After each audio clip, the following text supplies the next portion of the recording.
This YouTube short has 2 million views and still gets hundreds of views every single hour. Yes, yes, yes, yes, yes. And that is literally it. Me saying yes 8 times in 8 seconds. Proof, if ever you needed it, that YouTube is broken. Okay, maybe that is a bit harsh, but I think we'll all agree that YouTube does sometimes work in mysterious ways. And in this video, I'm going to show you exactly what happened. When I originally made this short, I documented the entire process, from idea to filming to editing to publishing, having no idea how viral the short would be. So let me share that story with you now, admittedly in vertical video format, and then we're going to dive into the aftermath 1 year on. This short is going to be incredibly simple, but as you will see, there are still many components that go into it. And this will probably take me a couple of hours to do. To give you a bit of background, this is going to be another installment in the YouTube Yes Man series. YouTube, can I have a word? Yes. Why did you demonetize my video? It violated our advertiser-friendly guidelines. Which guideline exactly? Yes. All right, well, I'm going to repeal that and we'll manually review it. Rejected. After 5 seconds. Yes. That's the idea and the joke of this series. The idea I've come up with is this. A little while ago, YouTube changed the way they count YouTube shorts, in that now there is no prescribed amount of time you need to watch a short. You can simply just swipe like that and each short is going to get a view. This is how YouTube used to count shorts views. Then they literally flipped a switch on that day right there, which I think is March the 30th. And for us, our view counts have basically doubled on shorts because people can just swipe through shorts and earn a view. It's a bit crazy, and I've got an idea of how our YouTube Yes Man can make fun of this. Now for this YouTube short, it's so simple, I don't even need a script. But I do need to get into character. You don't want to see me get changed on camera, right? I'll be back in a second. Just take that off there. All right.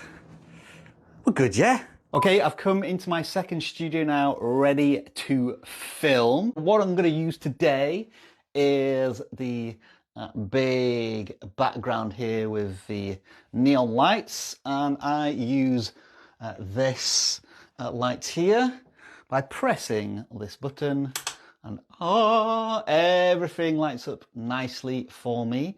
The tripod I use is going to be this thing here. That's where the phone is going to go, and this light will just shine enough light on me to make it all nice and lovely. If you've noticed, I'm using this excellent microphone here, which is I'm trying to remember the make. Now then, I've just realized a unique problem I'm going to have recording this short, in that I need this very camera I'm looking at now to record the short, and I need to use my other phone as a prop in the shorts, but I also need to record the behind the scenes for this story. So I need another mobile phone from somewhere to do that. I think I'm gonna have to borrow my wife's phone. Hey, okie dokie. So the sit rep is as follows. We have the scene set up here. The tripod is now in place with the light.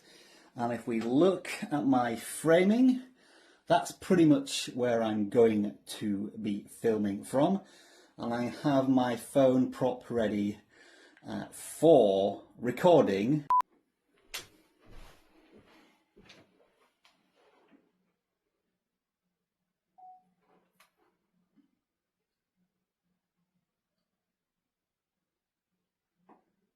Yes, yes, yes, yes, yes, yes.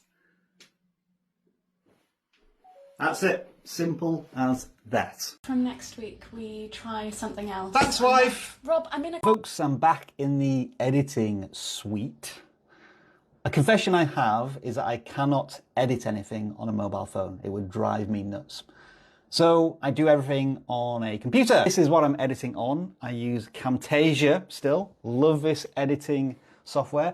Bit niche, but it does what I need it to do. I've imported all of the stuff into a timeline, and I've added the captions so that the video is basically this. Yes, yes, yes, yes, yes, yes, yes, yes. So I think you get the idea because I explained it to you before I started this video, in that this is essentially the YouTube yes man saying yes as he gets more and more views by just swiping very quickly. But I think I need to communicate that to the viewer, and this is how I'm going to do it. So the solution I've come up with is to make it look a bit like a video game when you're getting like experience points when you like kill an enemy or something. So I've added a +1 piece of text that's going to fade in and then rise up the screen a little bit. Looks like this basically. Yes, yes, yes, yes, yes, yes, yes, yes. I think anybody who's been creating on Shorts and understands this new change will get it.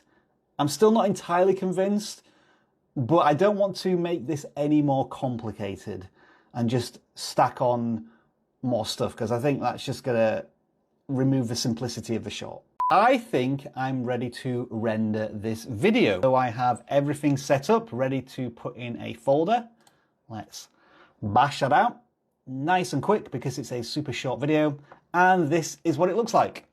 Yes, yes, yes, yes, yes, yes, yes, yes, yes, yes, yes, yes, yes, yes, yes, yes.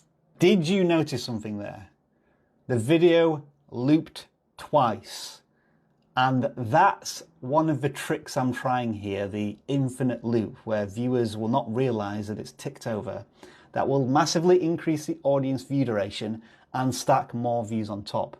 So it increases, fingers crossed, the potential virality of the short if people get it. All right, I've uploaded the video to YouTube, and the title I'm going to go for is How to Get More YouTube Shorts Views in 2025. And the reason I'm doing that is because it follows the theme of the rest of these videos. It's always YouTube something in 2025. And the joke is that it's supposed to be giving you helpful information, but actually it's just my YouTube yes man being a little funny. Could you call that clickbaity, enticing somebody into a short and giving them something else? I guess so. And it'll be interesting to see the comments and how people react to it. Now, by luck more than anything else, it's picked a thumbnail I actually like, kind of teases it a little bit. And let's now view what it's like on the YouTube Shorts player. Yes, yes, yes, yes. So that looks good to me. Nothing is obstructed by the UI. You can see how it loops over there. And yeah, this is a little annoying, isn't it? All right, here's what I was looking for. It was delayed a little bit, but now you can see the short has 4 views, even though I've only watched it once. So it must have looped over 3 times when I tapped on the shorts. That's kind of the hope and the goal of this one. The moment of truth. This short is now scheduled to go live in around about 1 hour's time. I think this took me in total around about an hour and a half to 2 hours to do, given the fact that I had to record all of the behind the scenes stuff. Like, the idea came into my head this morning and I probably could have filmed, edited, uploaded it in around about 15 to 20 minutes. All right, it's been around about 90 minutes since the video went live on YouTube. It's now time to find out the results. I have not checked the studio since it went live, so I'm crossing my fingers. Let's take a look. Gonna go up to my profile image, YouTube Studio. Let's slowly hover over. I shouldn't really get so excited like this, but as a YouTuber, that is the thing that you want to see whenever a video goes live. Yes! Okay, now that that initial excitement has subsided, let's get into some of the detail of a performance of this short. 1 of 10, as you can see, and if I mouse over it and compare it to the other videos from Shorts, it's looking like it's going to be an outlier. It's performing 3,000 views better than anything else from Shorts in the last 10 videos. But there's a kind of an irony here, isn't it? Because this video is all about the joke that is counting YouTube Shorts. Right, so we're at 5,300 views at the moment, and this is what we actually have in terms of, I guess, interested viewers. Only 2,100 views. So it seems like a lot of people aren't watching for long enough to turn it into an engaged view. Having said that, the average view duration is 15 seconds, and the short itself is 9 seconds. So people are looping on the shorts, whether they realize it or not. And the final interesting metric is how views engaged, the stayed to watch versus swiped away, 77% versus 22%. Now, maybe it's just me, but the numbers don't add up here, which makes it confusing and frustrating for a creator to try and understand how well shorts are performing. Let me explain what I mean. So, if we're saying we get 5,300 views, but only 2,100 of them are engaged views, wouldn't that mean that the, I guess, stay to watch versus swiped away metric, in other words, this one, would be nearer 50 or even 45%? Maybe I'm misinterpreting that. Anyone else want to offer a suggestion here?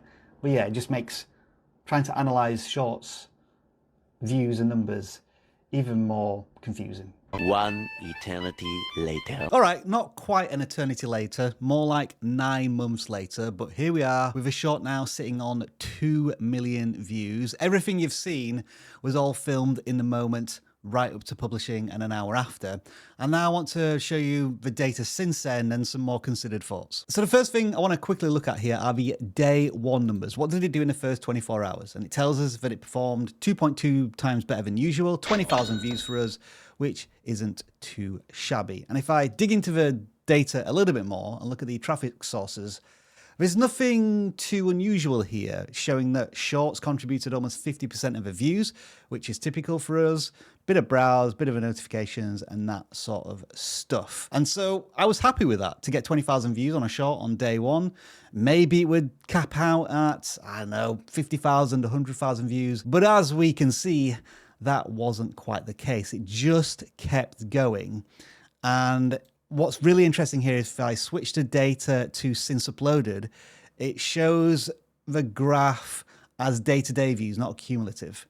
And so look at this. It dies as it usually would do for a short after, I'd say, about the first week. And then all of a sudden, it picks up dramatically. And why is that? Well, it's all down to this, YouTube search. I was aware that YouTube were prioritizing shorts-based content on search pages more and more, but I didn't realize they would slap a shorts shelf at the very top of search pages. And here we are in prime real estate. The first video you can click on is my quote-unquote meme of how to get more YouTube shorts views. Should I apologize for this? And going back into the traffic source data, it's all confirmed here. All of the traffic sources die after the first week, except for search, which suddenly surges and has been at a high rate ever since. And that's why we actually have a click-through rate on a short, because all of the clicks are coming from search pages. And in the real-time analytics, even today, where we're getting around about 14,500 views every 48 hours, 94% of those views are coming from search. Here's a strange thing, though. I go to engagement. People are seeing this short on a search page. They're clicking on it. And despite the fact that it's not really giving any valuable YouTube advice, 72% of people are still staying to watch. And the average view duration is a whopping 122%. That's YouTube. The data can reveal many things about a video, but what it will struggle to tell you is how viewers actually feel about the content. It just so happens that vidIQ's browser extension has a tool here where you can literally ask about what the comments are telling you about a video. All right, so number one here, the yes versus ES debate. Many viewers found the pronunciation of yes in your video quite amusing, sparking a light-hearted debate about whether it sounded more like ES or ES. What do you think? Yes. I think what I've managed to achieve here without even realizing or trying to do it was engagement bait, saying something extravagantly which sounded odd and weird, especially when it was looped over and over again. And that really drove up the engagement by an absolute ton. The ripped off feeling. Commenters expressed a sense of being ripped off, questioning the value of the views shown and emphasizing that engaged views are far more important than just high view counts for true channel growth. We'll be covering that throughout this video. I think it also alludes to the fact that some commenters feel they're being ripped off by the promise in the title and the fact that it comes at the top of the search page. And this is one of these difficult balancing acts whereby I was making this video as part of a series of comedy skits for our regular viewers, but now this video has turned into a search monster. Many new people are discovering this content for the first time, not immediately realizing the context, and maybe they're feeling ripped off in that way. Do I change the title? Well, if I do that, I'm going to lose all of these views. The YouTube conundrum, folks, right there. YouTube Shorts and algorithm quirks. Discussions often revolved around YouTube Shorts, the algorithm's impact on reach, and the common struggles creators face with inconsistent views and growth on the platform. Yep. Looping and repetitive nature. Many viewers humorously pointed out the video's repetitive or looping nature, showing how long they had been stuck watching or listening to it. And in that regard, I have to say this comment was of a particular highlight. It's been looping for hours now, and all I can hear is yes, even at my grandma's funeral. Now, there is one more piece of broad data we can look at to try and gauge the audience's reaction to the content, and that is likes and dislikes. I have here our most popular shorts on the channel, ranging from 2.5 million to 2 million views here, and typically the likes to dislikes ratio is pretty high, 99%, 94%, 98%, 98%. However, when we come to the short in question, that number drops significantly. It's still high, 90%, but it is significantly lower than everything else. And that tells me again that there is a mismatch between expectation of what the short is going to deliver, how to get more shorts views, and the reality of it being actually a joke and a skit. Again, I'm in a bit of a dilemma here. Should I apologize for that? Or is it the fact that the short is a victim of its own success? It is so popular that YouTube has decided that it needs to be shared with so many people, and yet the context isn't quite right. Is that a creator problem or an algorithm problem? I don't know, you can decide in the comments. It's both weird and amazing, isn't it? The anatomy of a single YouTube short that is just 8 seconds long and says a single word can contain so much that we can learn from. First of all, YouTube is now a massive search engine when it comes to short form content. Infinite loops can boost views dramatically, and unintentional engagement bait, yeah, it kind of works. And then there's the fact that I put no more than an hour's work into something that went viral in a completely unexpected way. And I'm not sure how to feel about that. Should I feel pride and satisfaction at another YouTube job well done? Or should I feel embarrassment and guilt at the fact that I've managed to get 2 million people to watch an 8-second video that doesn't help them in any way, shape or form to get more views for their YouTube shorts? Or does it? vidIQ in the mix, stats on the rise, views climbing high, no surprise, monetize, crack in the code, growth steady, never slow, boost hosting the show, strong flow in the know. Top viz playlist, killing every goal. Subscribers on a roll, hitting milestones, that's a soul.